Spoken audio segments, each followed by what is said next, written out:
지난 사무엘 7장에서 미스바의 그 큰 승리를 우리가 기억합니다. 그런데 그 다음 8장부터 좀 이해하기 힘든 장면이 나옵니다. 하나님의 놀라운 기적과 능력을 체험하고 나서 이스라엘 장로들이 사무엘에 와서 이 체제 개혁을 요구합니다.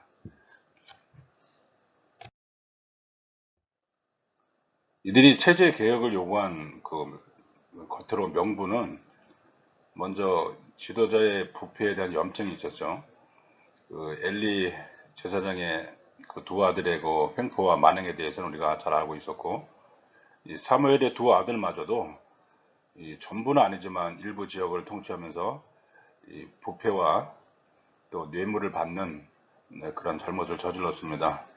이것을 빌미 삼아서 이 장로들은 우리에게도 왕을 세워달라, 왕을 세워주셔서 이렇게 끈질기게 집요하게 요청을 하게 됩니다. 그리고 이제 주변 국가들과의 관계 속에서 다른 나라는 다 왕이 있는데 우리는 왕이 없어서 일종의 좀 국가의 어떤 체면이 안 서는 듯한 그런 요구를 하고 있습니다. 또 국가 안보 측면에서 봤을 때 강력한 군주 국가가 되어서 어떤 나라가 침략하든 맞대응을 해야지, 왕도 없이 있다가 필요할 때 사사가 나타나는 것은 너무 불안정하다, 이런 식으로 이들이 생각하게 된 것입니다. 이러면서 체제 개혁, 왕정으로 가자, 사사 시대를 끝내고 왕정으로 가자는 그런 요구를 하고 있습니다. 그러나 이들의 겉으로 내세운 명분과 달리 이 속마음 중심을 보면 하나님을 매우 슬프게 하고 안타깝게 하는 그런 내용이었습니다. 하나님은 중심을 보시는 분이기 때문에 이들의 그 마음속에 있는 것을 파악하셨습니다. 이들이 하나님 외에 하나님이 계신데도 우리에게 왕을 달라는 그 이면에는 몇 가지 중대한 문제가 있습니다. 첫째는 하나님 백성의 정체성을 포기하는 거죠.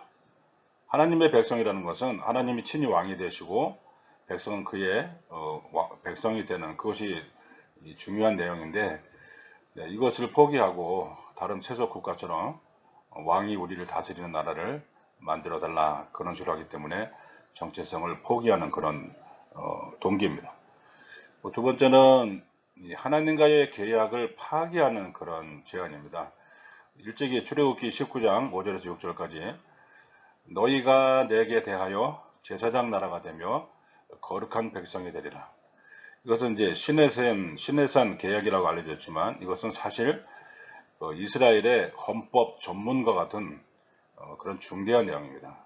그러니까 이스라엘이 세상에 존재하는 이유, 그리고 그 많은 기적과 능력을 체험하면서 출애굽한 이유가 제사장 나라가 되고 거룩한 백성이 되는 것입니다. 제사장 나라는 하나님을 모르는 백성들에게 하나님을 소개하는 나라입니다. 그리고 거룩한 백성은 일반 세속 백성들과는 구별된 그런 백성들입니다. 모든 사고방식, 삶의 방식, 이 모든 것들이 다 다른 나라 사람들과는 구별되는 그런 것이 거룩한 백성입니다. 이런 하나님과의 계약을 일찍이 맺어놓고도 이제는 하나님의 왕에서 물러나시고 우리의 군주를 원합니다, 이런 식으로 얘기를 하니까 사실상 계약을 일방적으로 파기하는 것과 마찬가지인 상태입니다. 또한 이것은 이스라엘의 근간과 기초를 바꾸는 발상입니다. 한 나라는 그 근간이 있고 기초가 있습니다. 우리나라는 어떤 나라다, 무엇 때문에 존재한다, 이런 그 내용들이 있는데, 바로 이거 하나님이 위에서 말한 그 정체성, 또 사명, 이런 것들을 바꾸는 발상이죠. 이제는 우리도 그냥 일반 세속국가처럼 그 평범한 나라로 가겠다, 그런 발상이기 때문에 이스라엘의 근간과 기초를 무너뜨리는 아주 위험한 발상이고 불신앙적인 발상입니다. 하나님께서는 사무엘이 하도 기가 막혀서 하나님께 기도하면서 아뢰니까 하나님은 너를 버린 것이 아니고 나를 버린 것이다, 그렇게 말씀하시면서 일종의 그 허용하시는 뜻을 말씀하셨습니다.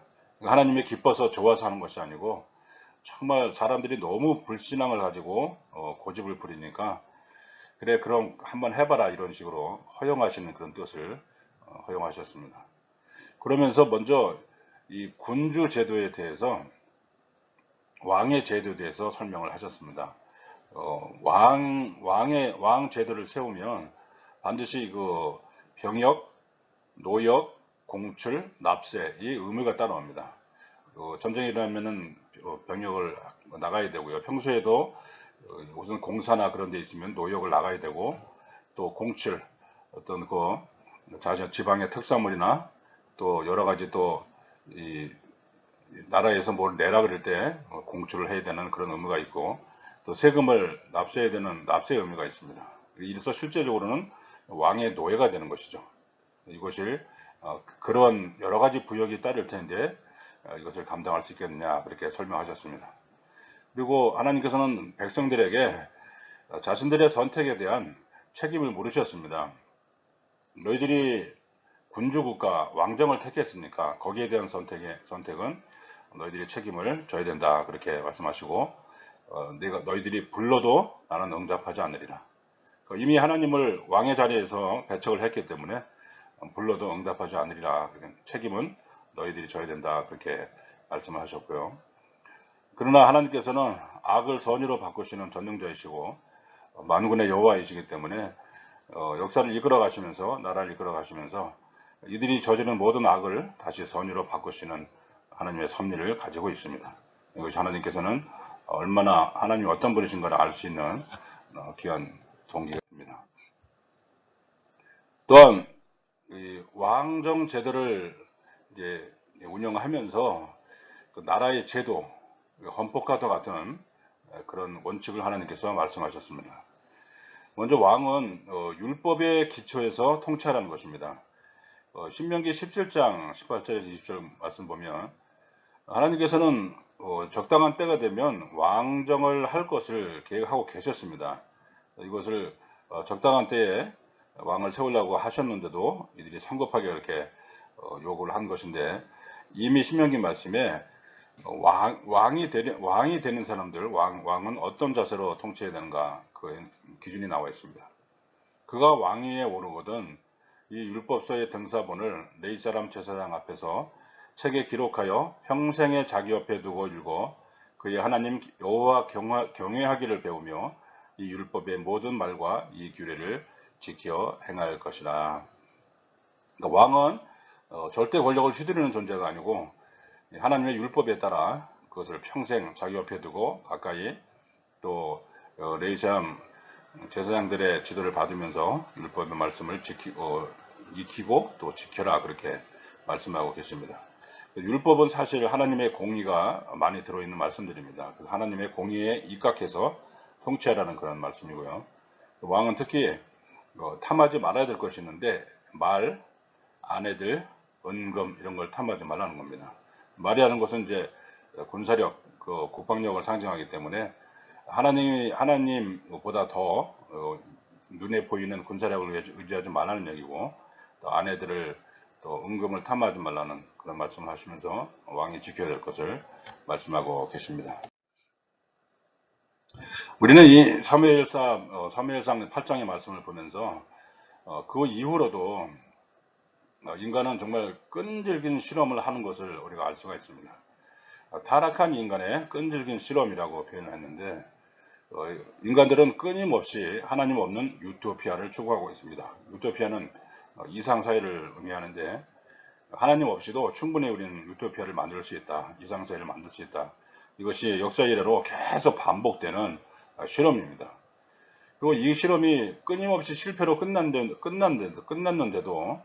이것을 계속 또 다음 세대가 시도하고 또 시도하고 이런 식으로 지금까지 오고 있습니다. 또 하나님을 내쫓은 메시아적 프로그램이라고 얘기를 했는데, 예를 들면은 이제 공산주의, 사회주의가 대표적이죠. 이들은 한마디로 인간의 힘으로 이상 사회를 만들 수 있다. 인간의 힘으로 얼마든지 원하는 사회를 만들 수 있다. 이것이 공산주의, 사회주의의 핵심이죠. 그들의 이념인데 결국에는 될 리가 없습니다. 인간은 이미 타락했고, 이 타락한 본성을 가지고 있는 인간들이 이상사회를 만들 수 있다는 것은 불가능합니다. 되지도 않고 또 될 수도 없는 그런 프로그램인데, 끊임없이 된다고 말하고 시도를 해오기 때문에 결과가 남는 것은 그들은 지적으로 허세를 부립니다. 그리고 도덕적으로 위선을 할 수밖에 없습니다. 겉으로 내세우는 명분과 뒤에서 하는 그런 실제 행동들은 너무나 많은 차이가 있습니다. 그리고 결국 이 평등을 하든 분배를 하든 그거를 실행하는 주체가 있을 텐데 그 주체들 얼마 되지 않는 소수들이 특권을 누리게 됩니다.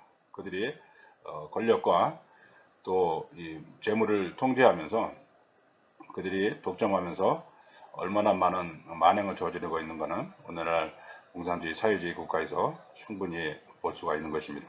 이렇게 인간은 되지도 않은 일을 계속 끝까지 끈질긴 실험을 하고 있습니다.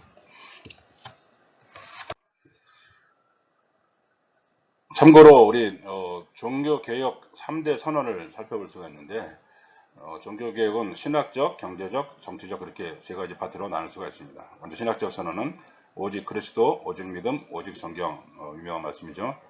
또 경제적 선언은 종교개혁, 개신교의 경제관은 할 수 있는 한 열심히 일하라. 물론 이제 일할 수 없는 사람, 약자에 대해서는 충분한 배려를 해야 되지만 일할 수 있는 사람들은 열심히 일하라 그렇게 권면하고 있고요. 또 많이 저축하고 또 많이 베풀라. 많이 저축하는 이유는 많이 베풀기 위해서입니다.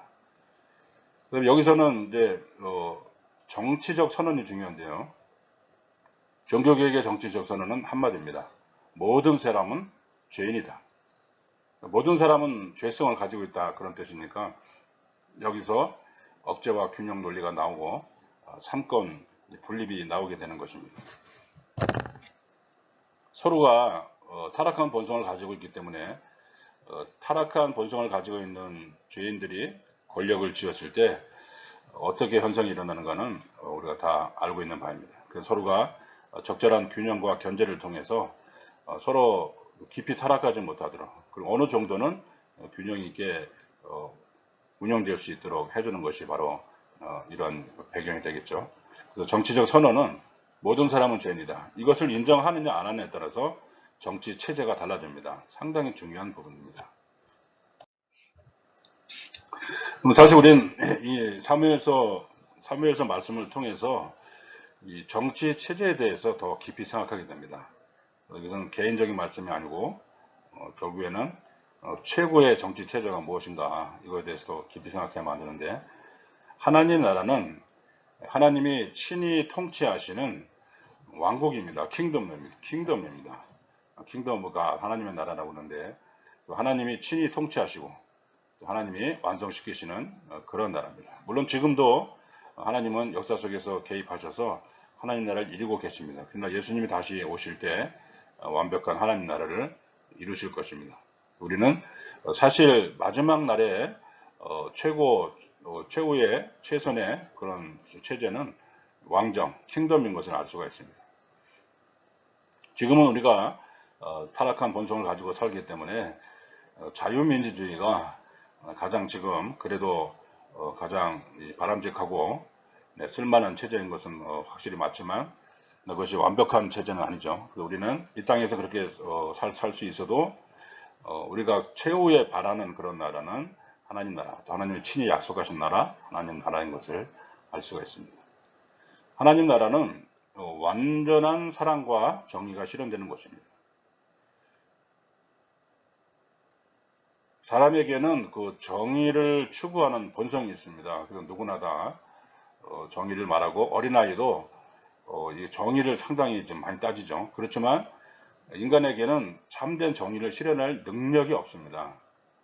자기가 할 수 있는 만큼만 조금 하게 되고 또 자기는 못하면서도 남을 정죄하고 또 그런 것을 많이 하는데 이렇게 실현할 능력이 없어서 무리하게 추진하다 보면 반드시 부패가 따르게 됩니다. 하나님 나라는 완전한 사랑과 정의가 실현되는 것이기 때문에 그것이 최고의 정치 체제를 가진 그런 나라인 것을 알 수가 있습니다. 하나님 나라는 모든 피조물과 만물이 완전한 조화를 이루는 왕정입니다.